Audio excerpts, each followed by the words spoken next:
నకిలీ విత్తనాలతో నష్టపోయిన రైతులు, యూరియా బస్తాల కోసం బారులు తీరిన అన్నదాతలు, అన్నదాతకు అరిగోస, తెగుళ్ల బారిన పంటలు, దిక్కుతోచని స్థితిలో రైతులు, అకాల వర్షం, అపార నష్టం, అన్నదాతలను దోసుకుంటున్న దళారులు, గిట్టుబాటు ధర రాక పంటను ధ్వంసం చేస్తున్న రైతులు. ఇగో గిసొంటి వార్తలే చూస్తుంటాం. ఇప్పుడు చూడబోయే వార్త సుత రైతుల కష్టాల గురించే, కాకుంటే తిప్పలు ఎట్లా తప్పింది అనేదే అసలు ముచ్చట. చెరువు మత్తడి దుంకుతుంది, రైతుల ఆనందం అలుగువారుతుంది. ఏ అనకాలం వీడియో కావచ్చు అనేరు. ఇప్పటిదే సుక్క నీళ్లు లేని చెరువులకు భగీరథం లెక్క చెమట తీసి నీళ్లతో నింపిర్రు రైతులంతా కలిసి. మెదక్ జిల్లా మల్కాపూర్ లో నీళ్లు లేక పంటలన్నీ ఎండిపోతుంటే ఏం చేస్తే పంటలు కాపాడుకోవచ్చు అని ఆలోచన చేస్తుంటే కాళేశ్వరం నీళ్లు తెచ్చే కాలువ సంగతి మతికొచ్చింది. ఆ కాలువ అంతా రాళ్లు రప్పలు కొండలు గుట్టలతో నిండిపోయింది. అవన్నీ సాఫ్ చేస్తేనే ఊరికి నీళ్ళొచ్చుడు.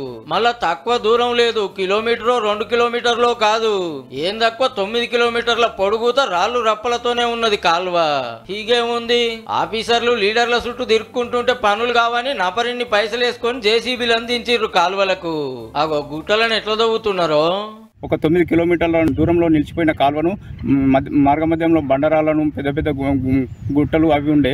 ఇటాచి జేసీబీలతోని వాటిని మేము సొంత ఖర్చులతోని మేము ఖర్చు పెట్టుకొని మేము నీళ్ళు తీసుకురావడం జరిగింది.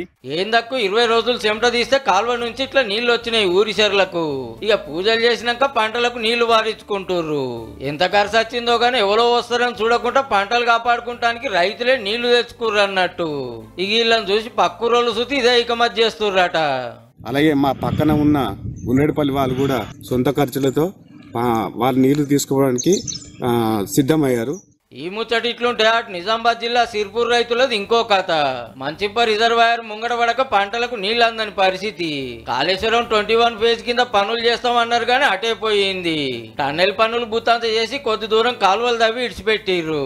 అయితే రైతుల పొలాల పంట పోయే కాలువలు ఆడాడినన్ని నీళ్లున్నాయి. అవిటిని పొలాలకు మలుపుకుంటే పంటలు బతుకుతాయని మోటార్లు పెట్టి పైపులు చాపిర్రు 45 మంది రైతులు.